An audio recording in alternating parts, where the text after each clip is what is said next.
Welcome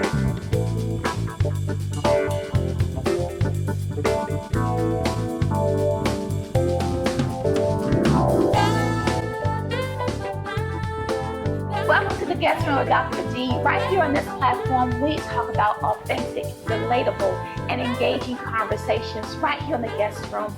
We'd like to introduce you now to one of our guests here. She's a phenomenal young lady, and I can't wait for her to share her story with you all. Her name is Miss Ashley Turner. So here we go. Hey, Ashley. Hey. Thanks for showing up. Thank you for having me. I'm so excited. You were traveling, and I was like, okay, we're going to get you. So thank you so much. Honey, man was everywhere when I was traveling, but okay? You're here. Thank you so much. So first, let's just jump right into it. Tell our guests who Ashley is. Oh, man. Who is Ashley? Ashley is resilient. Ashley is determined.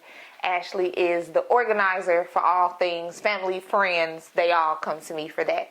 Ashley is a fur mom. I have a fur baby that I love so much, Miss Dior McQueen. Okay. Ashley is just a girl's girl. Okay. I guess you can say that. She's a people person. She's an advocate. And then there's like two sides to me. Okay, right? well, let's get into that part, because if you go to her IG, you'll see it has a different name and different twist. So we know what she does, and she has a fur baby, yes. But we want her to talk about this other person. Come on here.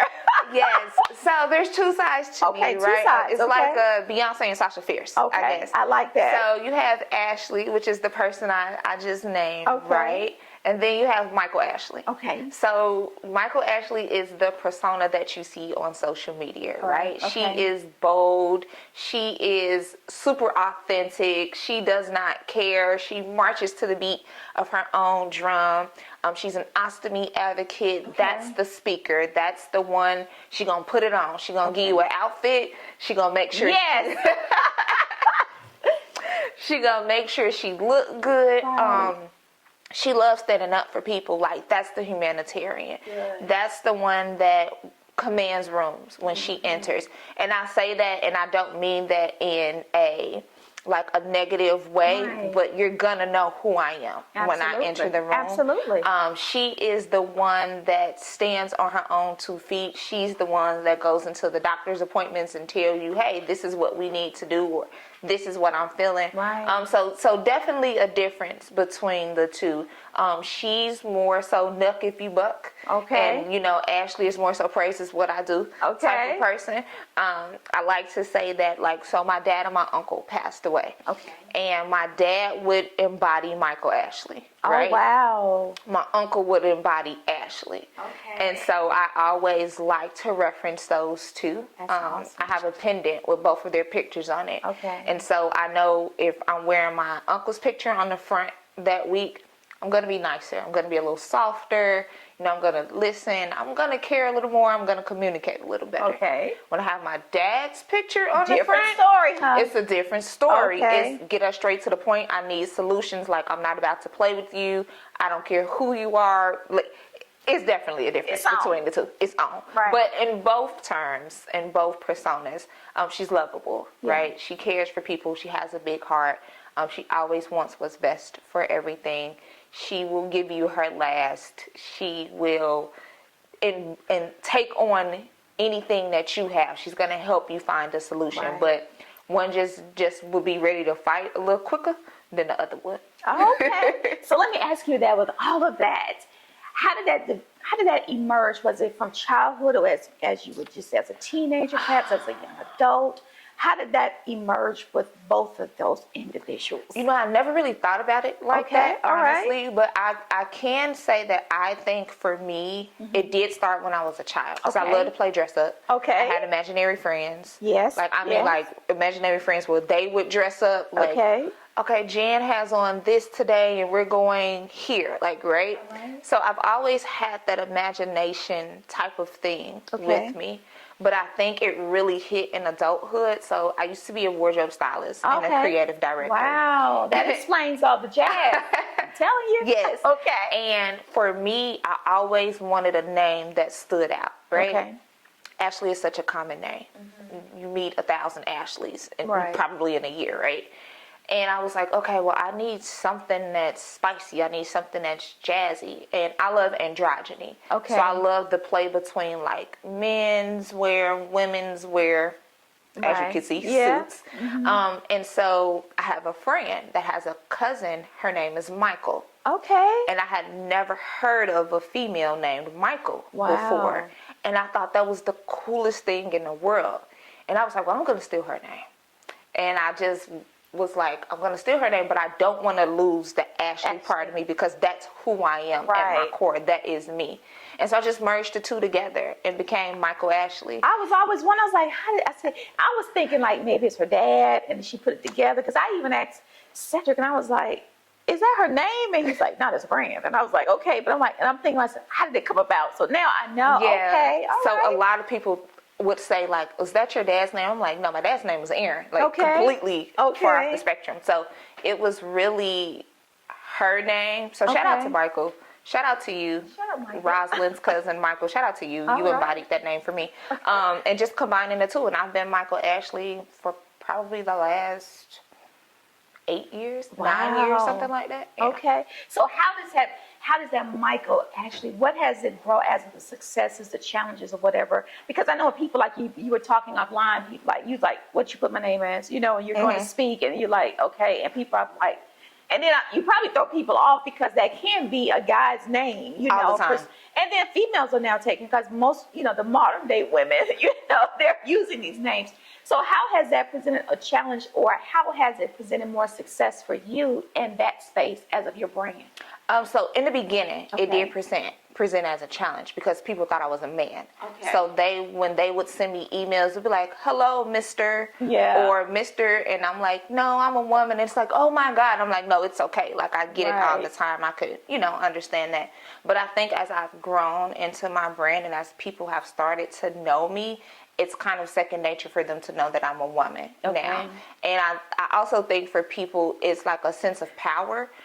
And for me, it's a sense of power, because again, it's like that fine line of androgyny between like the men and the women. So I love playing on the feminine and the masculine of the name. And you can definitely tell when Michael is coming out. You can tell when Ashley is coming out.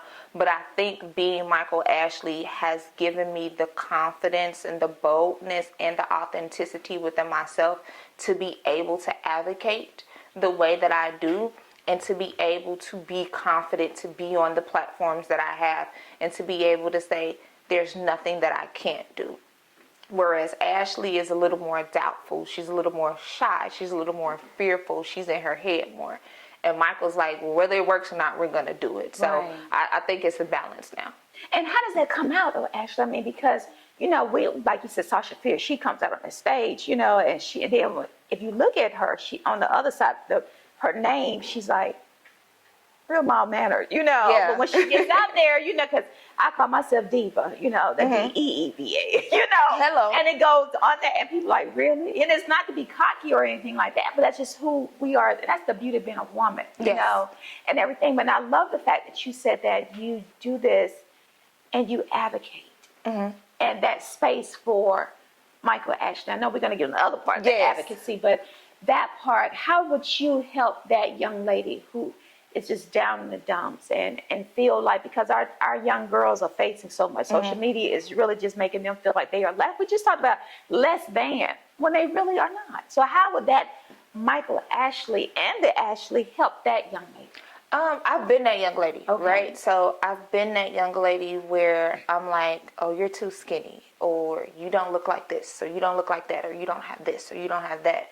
And honestly, you just got to lock in sometimes, right? And it takes a lot of growth. It took a lot of growth, a lot of therapy, a lot of praying, a lot of self-realization, a lot of like affirming myself. Every day I do affirmations. Every day I do mirror work with myself. And realize like social media isn't real, right? So social media is a fantasy world. And I think once we realize that, it makes our reality a little bit easier. But when you are your authentic self, it's easier to live in that fantasy, because being authentic never goes away. And so for me, being Michael Ashley, and how I turn that on is, for instance, right now, Michael Ashley is here. Yeah. Right? When you talked to me earlier, that was Ashley. Right. And so it's like once lights come on, once camera come on, it's like it's showtime. Right. So it's like I have to dig into that part of me that is a little more stronger and a little more powerful to be able to get what I need to get across. And it doesn't mean that Ashley can't do it. Exactly. Because I could show up as Ashley right now and still do this Right. same interview. But what I'm trying to get across for me means more as Michael Ashley. Yes. Because that's who you see on the internet. You get Right. glimpses, of Ashley. You've Yeah. seen her in the hospital. You've seen her, crying, thinking her Those fur baby vulnerable died. points. Yeah. Because she got a cold, Right. So you've seen parts of Ashley, but you're always going to see Michael Ashley. Yeah. And I think it's powerful, and I think we have to have that understanding of knowing when to turn it on and when to turn it off. Absolutely. I like that when you said that both can show up, and when you said that, hey, I give myself those affirmations, and I think that we talk so much because we're our worst critic, Absolutely. and you're teaching me that, hey, give yourself that credit. You are beautiful in your own sight. Hey, tell yourself those things. I had a girlfriend, she was telling me, she's like, D, what I told you, write down everything about you that's beautiful. I'm like, okay, because we can get so down and the day can just take us down. And I'm like, girl, get yourself together. Because people think, oh, you just got it going on, child. If you only knew. If only you knew. On the way over here, Ashley was here, and she was like, oh, baby, your makeup not done. You ain't never did nothing, and your makeup not done, and you got to figure it out. And then do you want to? And I mean, Ashley is going. And then it's like as soon as I got dressed, Michael Ashley was like, baby, you got it. Like, can't nobody do it like you. You fine. They'll figure out how to edit you a little lipstick or something. Right. And here, you're good. And so, again, it's being vulnerable, but also knowing, like, I can't stay in those moments. Like, those moments are going to come, but I can't stay in them. Stay in them. And that's what I love. And you said something, and we're going to get to our second part pretty soon. But you said something really profound that your life coach told you. You said that it's not a Nobel Peace Prize. Yeah, elaborate on that real quick before we go to break. Shout out to Mike Jones, right? Which is my life coach. Mike Jones, okay. Yes, I tell people I have a therapist and I have a life coach. Okay. My therapist is the nurturer. She's so sweet, and we're going to talk about your traumas. And then Mike Jones, he real, from St. Louis, like that big cousin. And so I was getting to a point where I was feeling overlooked, right? I was feeling like I was watching people get things that I wanted or I felt like I needed to get. And he told me, like, there's no Nobel Peace Prize for this. Like, you're not going to be on those stages because you would have to transition being your authentic self, and you don't know what those people had to give up. And you don't ever want to put yourself in a box because then you lose who you are. And so every time Ashley starts getting into that moment, I always think about there's no Nobel Peace Prize for this. There's no Nobel Peace Prize for this. What's your why? What's your ultimate goal? And whenever you're authentic, opportunities are going to come to you. You all heard that authenticity. I tell you, it's our identity. That's who we are. And when she said that to me offline, that stuck with me. So you stay tuned for our second part with Ashley. She has so much to tell you. So stay tuned. Hello, everyone. It's Dr. D here. I want to let you in on something. Not only am I an online talk show podcast host, I am also an author. Yes, I am an author of my very first book, Cage in a Cubicle: Spiritual Lessons. This book talks about my journey in corporate America, as well as learning the lessons along the way. Sometimes you think that being caged in a cubicle is a bad thing, but it's actually protection. And so along the way, I wrote out my lessons in a journal, and it evolved into a dissertation when I was in school, yes, but it also evolved even more so in me writing this book. So I share with you my journey as I sat in a cage in a cubicle, spiritual lessons that came along with that. And I want you all to be able to share the experiences that I went through, and perhaps you may have gone through it, or perhaps you're going through it, but it will be some spiritual lessons that you all can learn from as well. How you can purchase this book? Head over to Amazon and you can purchase the book there. Again, I thank you in advance for your support and your purchase from your girl, Dr. D, with Cage in a Cubicle: Spiritual Lessons.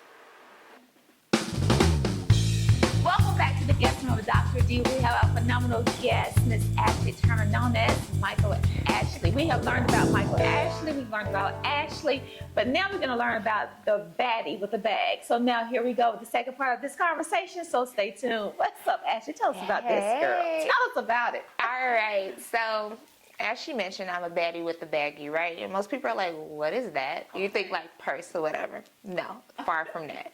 So I have an ostomy, right? What's an ostomy? So an ostomy is a surgical incision on your stomach. Can be on your left side or your right side, depending on where they've done the surgery. But what happens is a small part of your small intestine is exposed, and basically I go number 2 in a bag.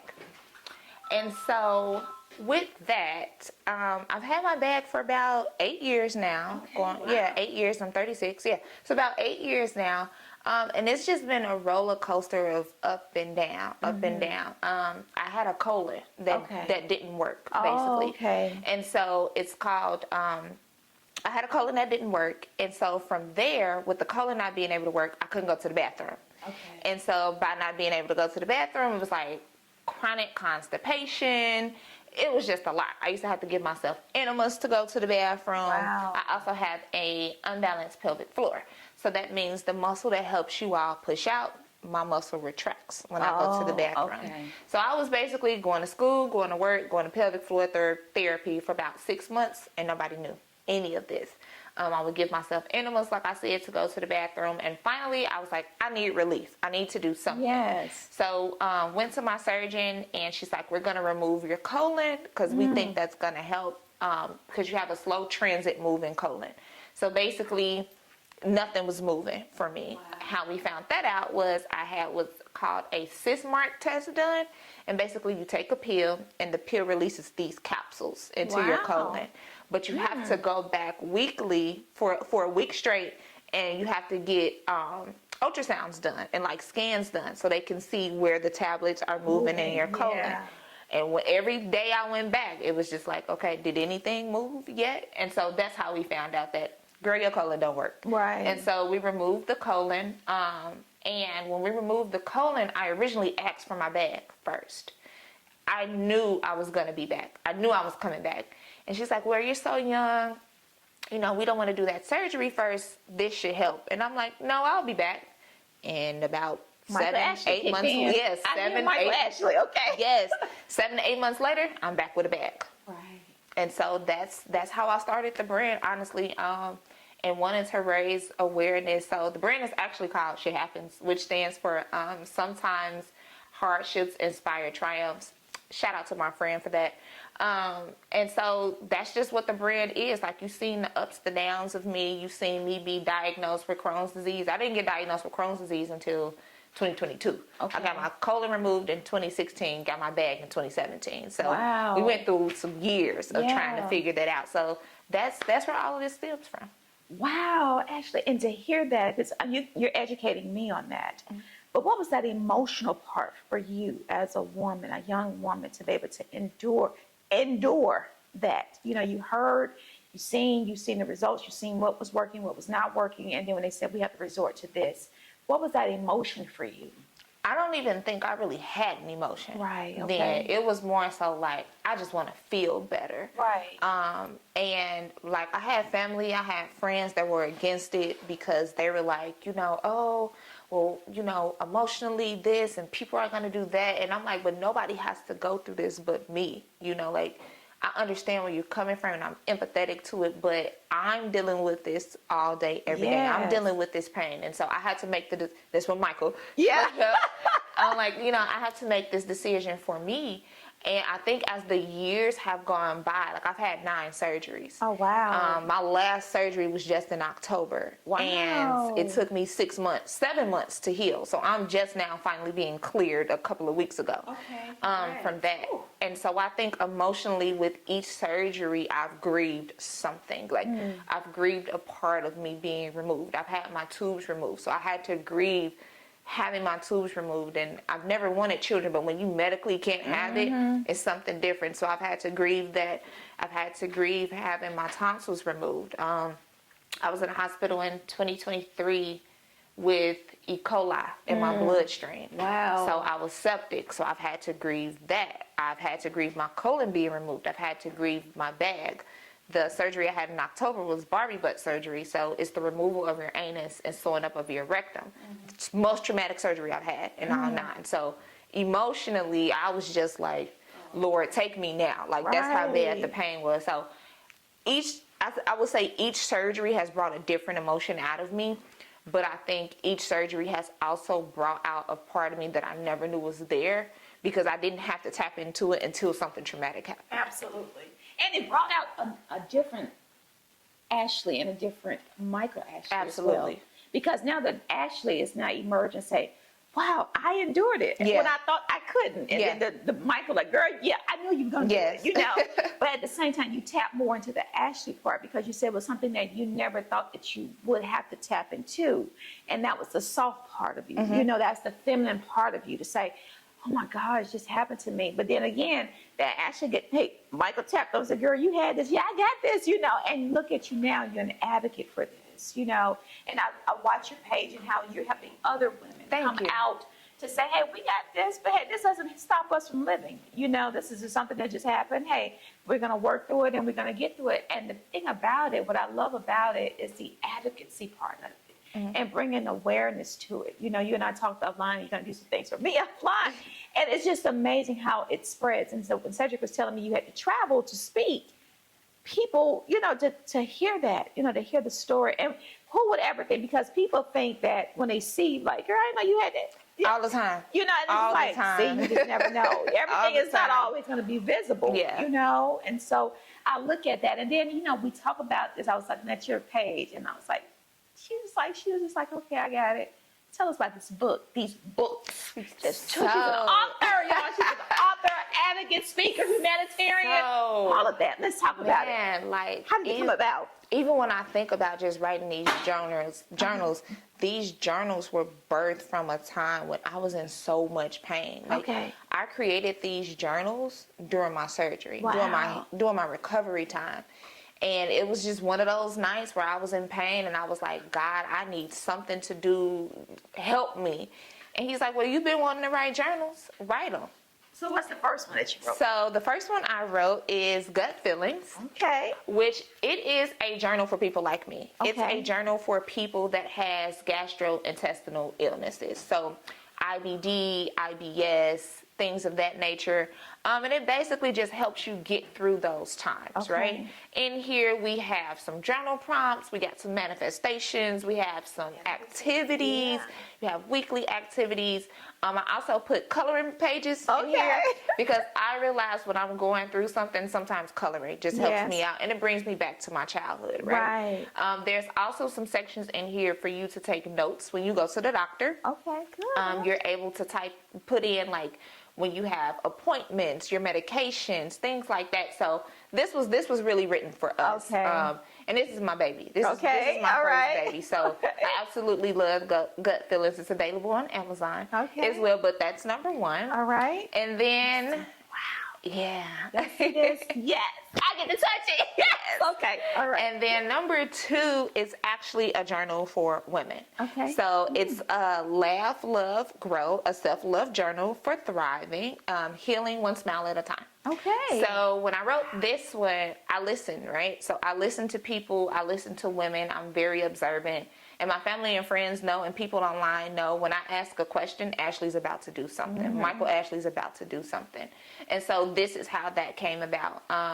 And again, being a woman, I have my days. And so sometimes I'm in this book and I'm like, girl, why would you write that? Why would you make me think like that? But even this book has affirmations, manifestations, weekly activities, monthly activities that you can do for you to feel better, right? Because as a woman, we have to grow through so much. And this is one of those journals that just helps you do that. Wow. So literally, as I was healing from surgery, I wrote. This is beautiful. I wrote these books. Thank you, thank you, Matching thank you. Your colors and all that. Yes, so on brand. So all of my books match my brand colors, basically. I like that self-love journal for thriving, especially because you know what we're living in right now. And I like that healing one smile at a time. And when people think that you're going through what you're going through, actually think you're supposed to be down and out. And And that's far from it. You know, that's what gives you the motivation to keep going, you know. So let me ask you this question here. What is your core philosophy out of all of you've gone through? Ooh, that's a good one. I've never thought about that. You know, I always tell people, like, go back to my why, go back to my why. Okay. And my why is always, like, I just want to be an advocate for people, but I always want people to know, like, it could always be worse. Like, that's something my grandmother always would say, like, it could always be worse. So, yes, I have IBD. You know, yes, I've had 9 surgeries. Yes, I've gone through traumatic experiences. Yes, my fur baby has IBD. Oh, right? wow. Yes. What? So not only am I a patient, but I'm a caregiver to a pet that has IBD, right? And so I think for me, like, the philosophy that I try to keep in my mind is really just remember your why. Yeah, okay. And so once I'm able to tie everything back to my why, it makes everything easier. For instance, before I had my surgery, I asked God, why am I having this surgery? Legit, like, sat in my prayer closet and I had the conversation with God and I said, God, why am I having this surgery? If you tell me today not to have it, I will cancel it. Right. And God was like, no, you're gonna have this surgery. You need to have this surgery now so I can heal your body and prepare you for what's next. What's next, I still don't know. I like that. I'm still waiting. So it's a running joke now. I'm like, yeah, God had to thaw me out, you know, in the summertime so I could be prepared for whatever it is. So whether it's big or small, you know, I'm ready. And I like that. It's just like it's been a theme on the show with my guests. What's next? You know, what's next? And so I look at that. You're in spaces, like you were just saying, you're in spaces, and you said, D, I don't even think about it half the time of what I've done, you know, and what I do. I just can't stop in that moment, you know. And so what would you tell that young lady or that person who's watching our guest about never stopping in the moment, really quick? I would say actually stop in the moment. Okay, right? stop. Okay. Stop in the moment, relish in that moment, but no, it's just a stepping stone to something else. Okay. And so for me, again, like you said, I'm one of those people, I don't stop in the moment. And sometimes when I have to sit down and actually put pen to paper of what I've done, I forget because I did not stop in that moment. And so I tell people you can stay there, but you can't sit there. Absolutely. So, you know, it's the difference. So I want to stay in a moment like, yes, I've done this. This is great. Now it's like, okay, now what's the next thing? Right. But I don't want to move unless God tells me to move. Like, I don't want to be in a space unless God tells me this is the space I'm supposed to be in. And not every space you're supposed to be in. That's right. And you don't have to take every opportunity because what's for you is for you. So, like, even when I leave today, my mind is like, okay, I did this, now what? Right. You know? So, and I have to be like, hey, big or small, you've done it. And to be 36 and to be here and to have touched the things that I've touched and done the things that I've done, it's one of those things where it's like, girl, people that's 70, 80 haven't done half of the things touched it, you know, that you have. So it's just being grateful and knowing that what's for me is for me. You all heard it. You all heard this phenomenal. I'm just like, I can just go on and on and on and on and on. But you all have heard Ashley and the Michael Ashley. That's the part I like to tap into. And to hear her story and to hear how she's overcoming and how she's enduring and how she's offering those words of motivation and affirmation for those who may be going through what she's going through. So I want her, as we close out this portion of our conversation, to tell our guests how they can find you, because I know you have speaking engagements. And also tell us again how we can get your books. Sure. So you can get the books on Amazon. They're available on Amazon. Okay. But I do have a website. It is www.ithappensh.com. So ithappensh.com. It's a play on shit happens. Okay.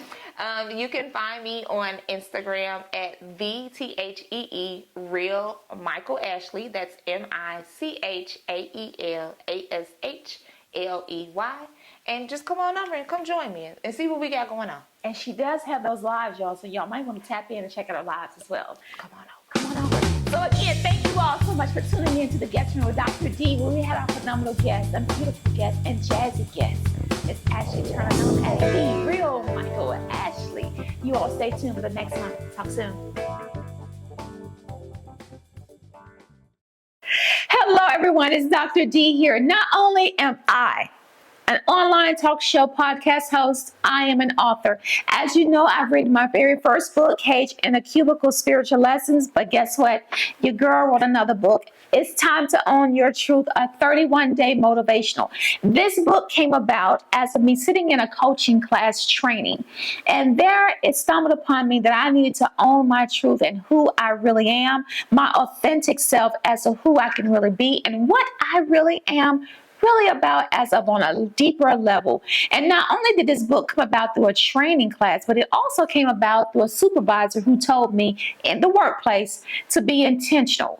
And so that took me not only in the workplace, but it took me to think about what I needed to do as of what I wanted to do in life.